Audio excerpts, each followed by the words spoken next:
꽃이 피는 시기이긴 하지만 4.3은 언제나 슬픈 날입니다.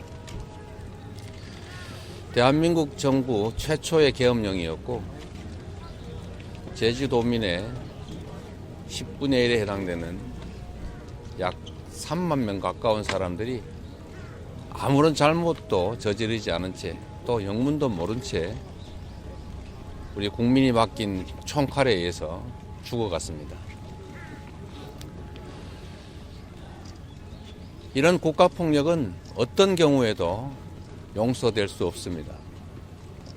이런 국가폭력은 다시는 대한민국 역사에 재발돼서는 안 됩니다. 제주 4.3 계엄에 의한 국민 학살이 결국 단죄되지 못했고 그 때문에 다시 80년 5월에 계엄령에 의한 국민 학살이 이어졌습니다. 그에 대한 책임 역시 완벽하게 묻지 못했기 때문에 오늘날 다시 계엄에 의한 군정을 꿈꾸는 그런 황당무계한 일이 벌어졌습니다. 국민 여러분께서도 보셨겠지만 12.3 친위 군사 쿠데타 계획에는 약 5,000명에서 10,000명의 국민을 학살하려던 계획이 들어 있습니다. 자신의 안위를 위해서 그 하잘것없는 명예와 권력을 위해서 수천 개의 만 개의 우주를 말살하려 했습니다. 어떻게 이런 꿈들을 꿀 수가 있습니까? 국민의 생명과 안전을 지켜내고 더 나은 삶을 살게 해달라고 세금 내고 권력을 맡겼더니 국민이 맡긴 총칼로 국민을 살해하려는 그런 엄청난 계획을 할 수가 있습니까? 모두 다 이미 벌어졌던 일들에 대해서 충분한 진상규명, 책임규명이 이루어지지 않았기 때문입니다. 제가 2년 전에 이 자리에서 똑같은 말씀을 드렸습니다. 다시는 이런 일이 벌어지지 않도록 그가 살아있는 한 국가폭력범죄에 대해서는 반드시 책임을 묻는다, 형사처벌한다는 법이 필요하다고 했습니다. 2년이 넘는 기간 동안 참으로 많은 노력을 기울여서 국가폭력 범죄에 대해서 공소시효를 영구히 배제하는 법을 통과시켰습니다.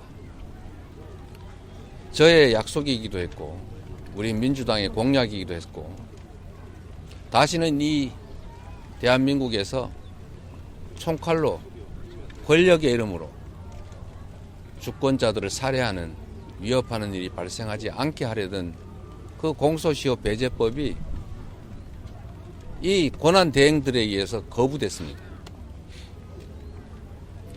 역시 국가폭력범죄를 비호하는 그런 의도에서 시작된 일 아니겠습니까?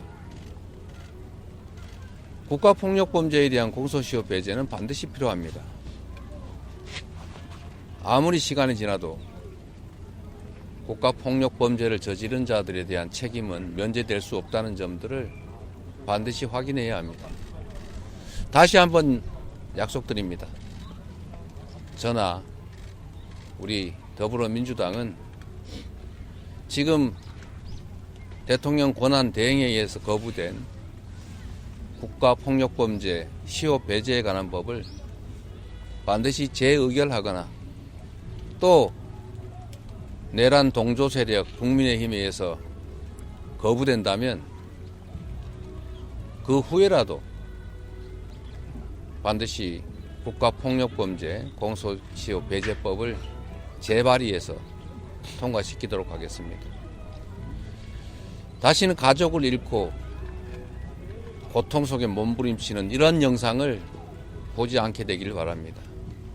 국가는 국민을 위해 존재하고 국가가 곧 국민입니다.